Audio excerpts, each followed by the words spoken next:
Então, pessoal, que relação tem radiestesia com tarô? Tudo. Que heresia, Luiz, que heresia, vão dizer os radiestesistas. Somente aqueles raízes, né? Chão de fábrica, pé de morro, pé de serra.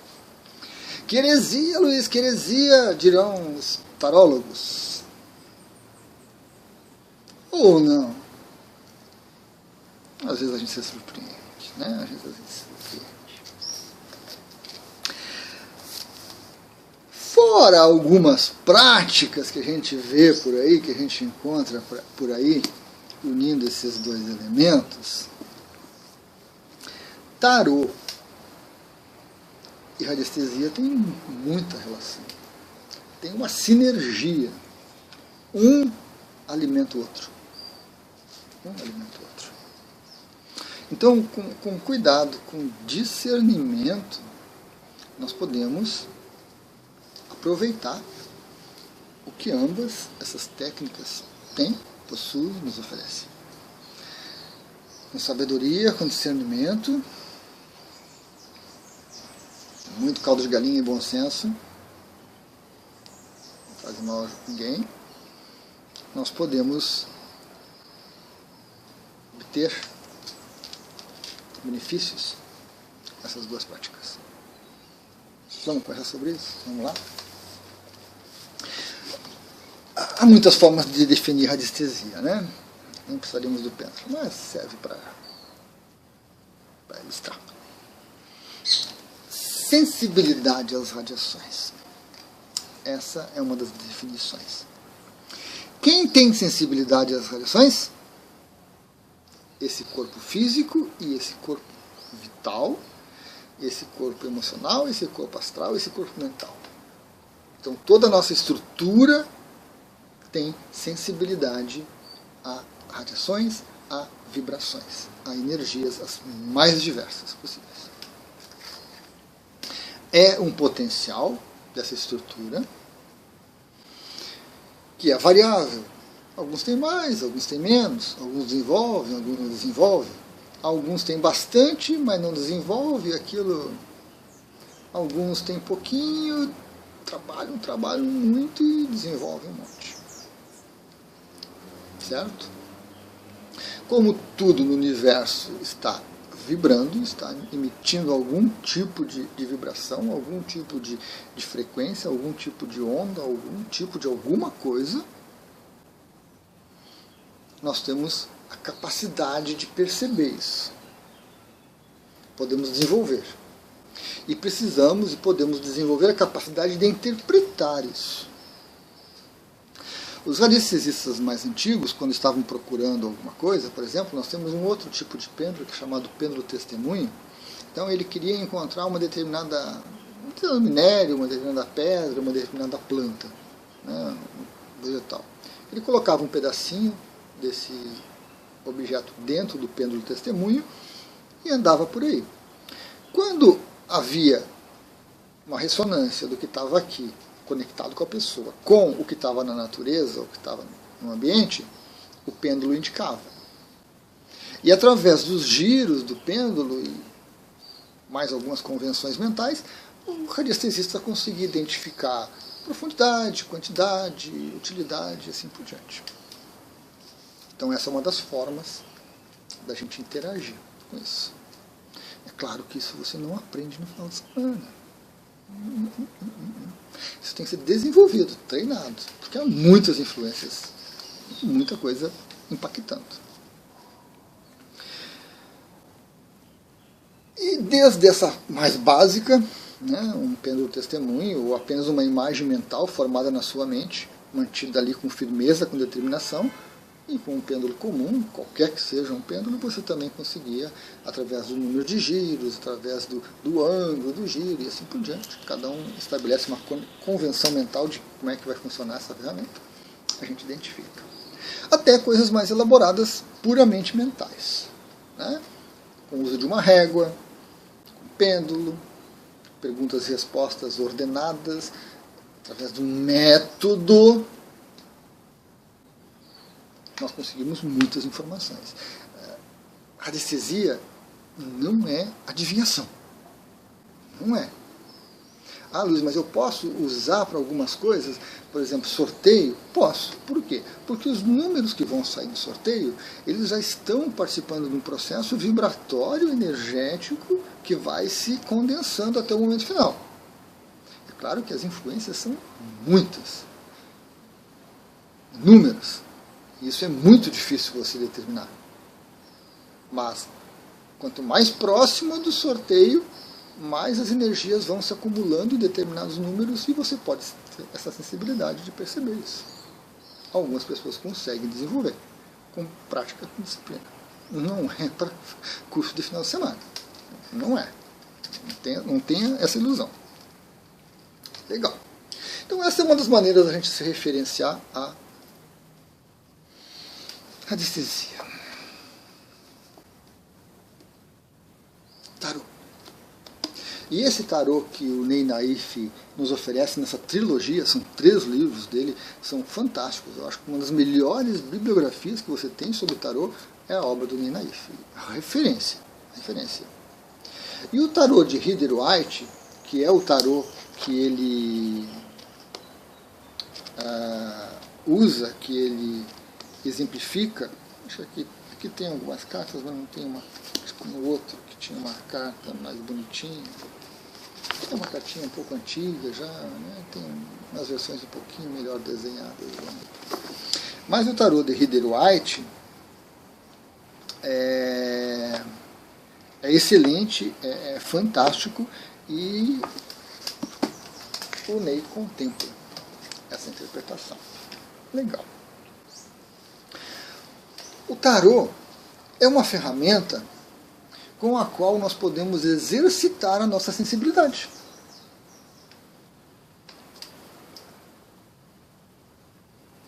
Há também todo um toque de vibração, de frequência, de energia nisso, que vão ser materializadas nas cartas que saem.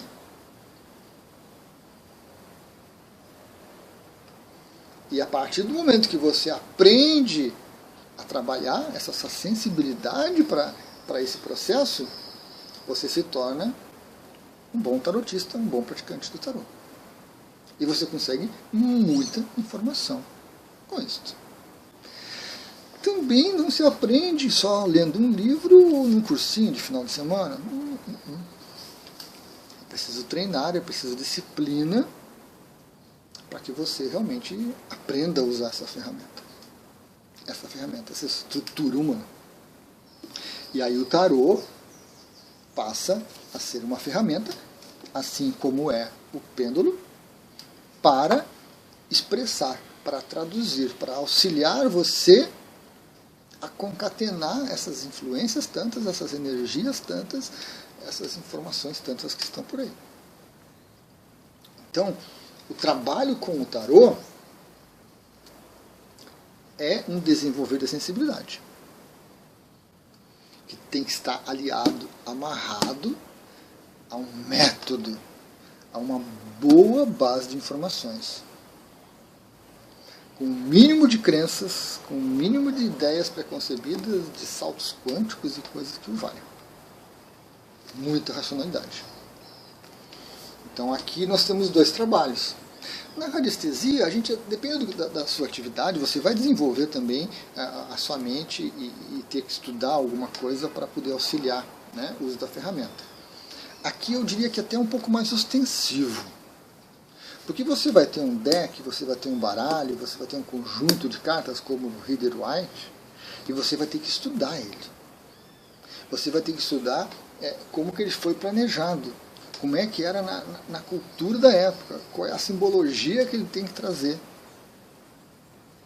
Adequar a nossa época mais atual, mas ainda assim preservando todo o arcabouço de ideias e informações que o autor tinha quando criou aquilo. E aí você vai partir para uma convenção mental, que determinada carta tem tais e tais significados. uma base de significados com o qual você vai poder expandir e, com a sua sensibilidade, com a sua mente, você vai aproveitar de alguma forma. Então é muito importante que você estude de uma boa fonte e se aprofunde e conheça, e que você também pratique, assim como a radiestesia. Você tem que praticar muito radiestesia, com muita disciplina, com muita determinação, para eliminar variadas influências. No tarô a mesma coisa. E no tarô, essa boa fonte é crucial. Porque se você pegar uma interpretação equivocada das cartas, uma visão qualquer que existe por aí aos milhares, você vai chegar a lugares errados, você vai chegar a conclusões erradas, equivocadas, você vai se decepcionar e você vai abandonar a ferramenta.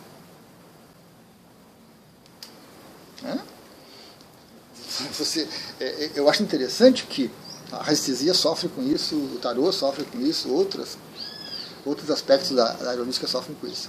Você quer se tornar um médico, você vai estudar primeiro, para passar numa universidade. Você vai fazer um curso de 5, 6, 7 anos, com mais residência de 2, 3 anos, com mais um período de estágio, não sei o que mais. Você passa uns 10 anos estudando, para começar a coisa. Ou seja, depois desses 10 anos você não vai para um centro cirúrgico fazer uma cirurgia de coração, uma coisa assim, não. Ainda há todo um aprendizado. 10 anos.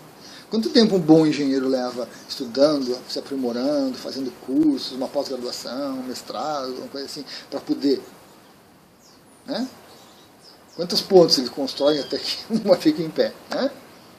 Embora o computador hoje ajude de sobremaneira, projetos de carro, tudo computadorizado, que elimina erros assim, de uma maneira fantástica, mas ainda assim não pode prescindir de um engenheiro com conhecimento. Quantos anos? 10 anos? Então, por que quando você vem para a área holística, você acha que vai fazer um cursinho de radiestesia de uma semana e você vai sair doutor em radiestesia? Você vai sair fazendo e acontecendo na área, dando cursos, inclusive. Por que você acha que você faz um cursinho de 1 mês ou 2 de tarô, que você mal e mal estuda, mal e mal pratica, e você vai sair por aí fazendo e acontecendo com o tarô? Para citar esses dois que nós estamos conversando.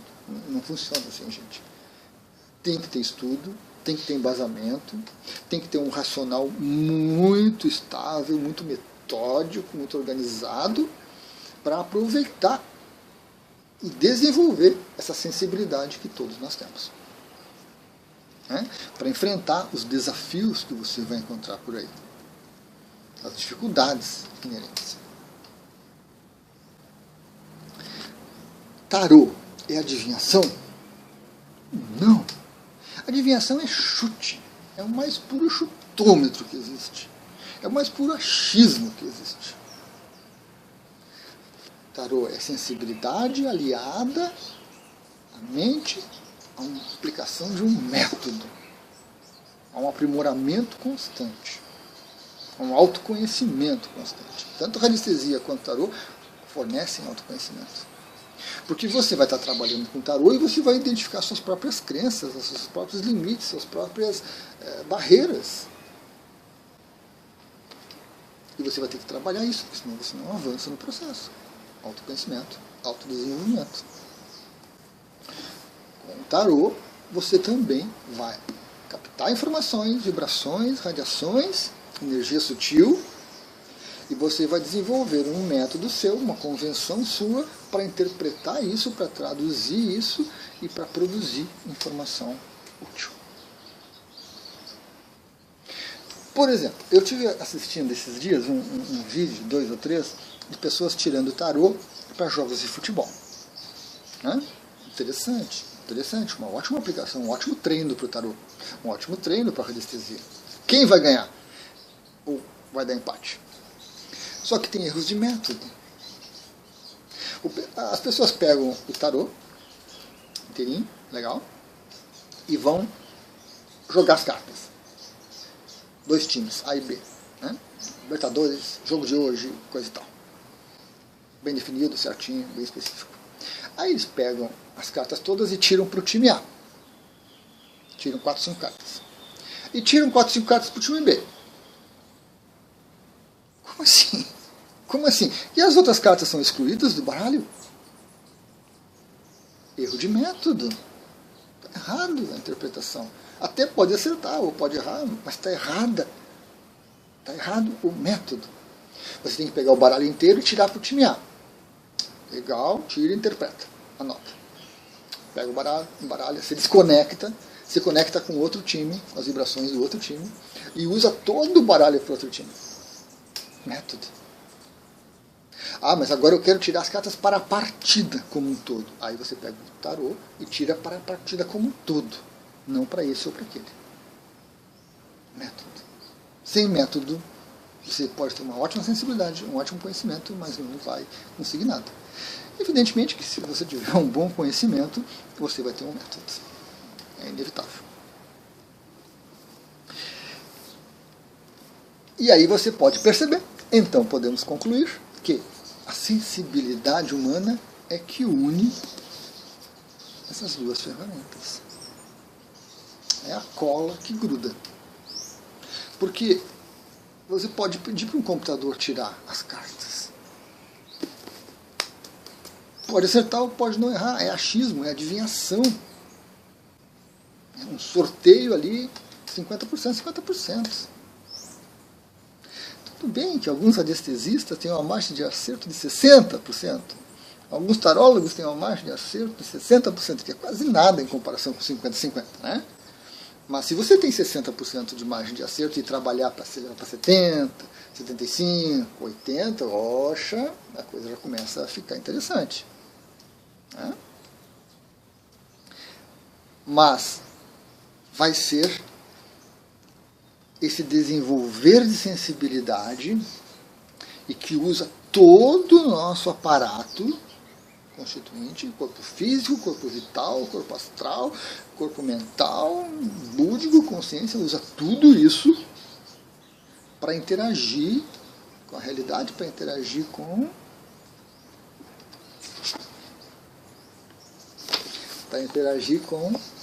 o mundo à nossa volta.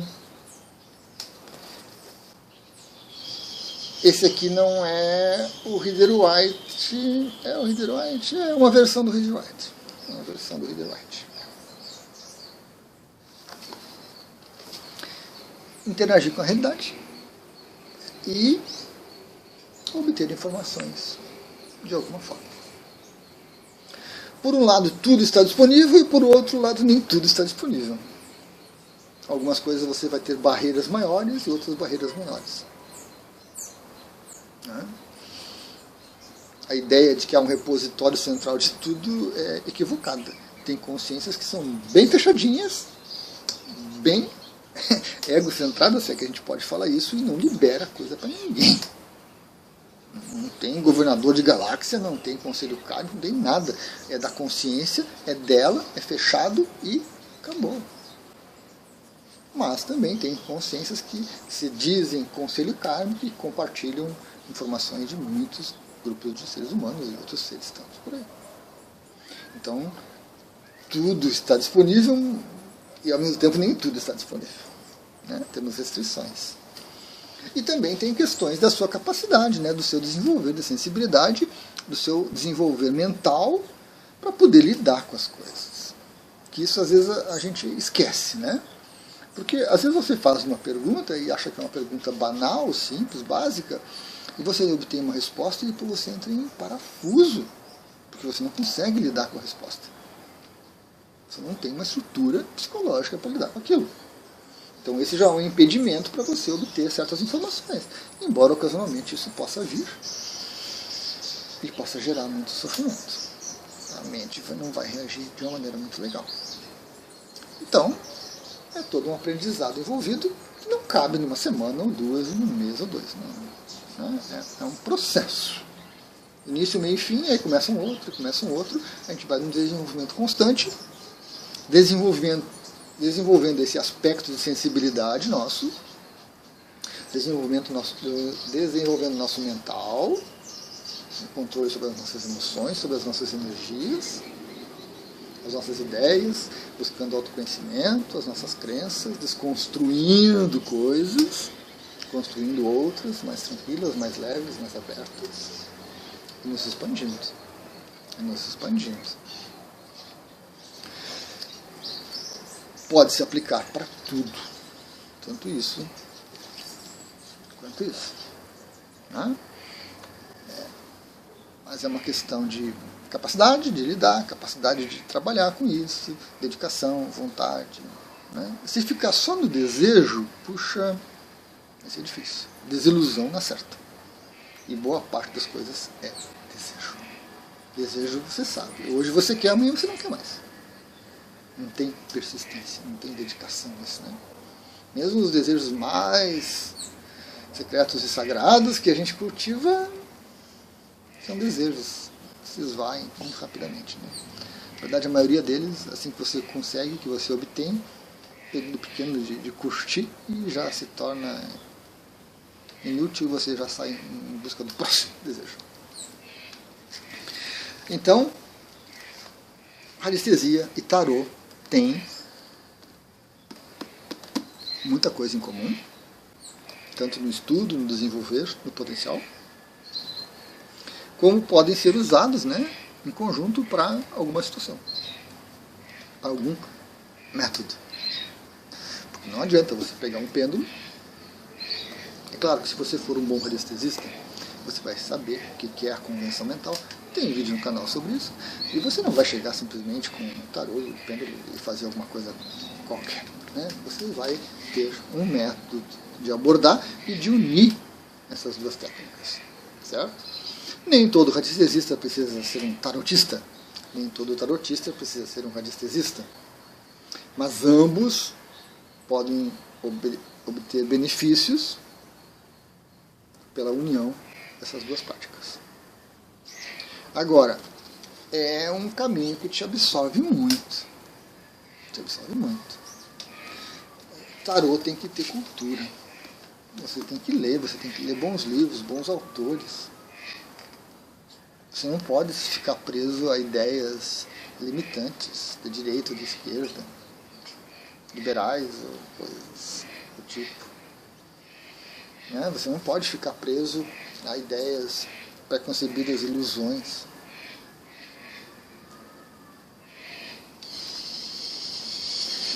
Tem que ter cultura.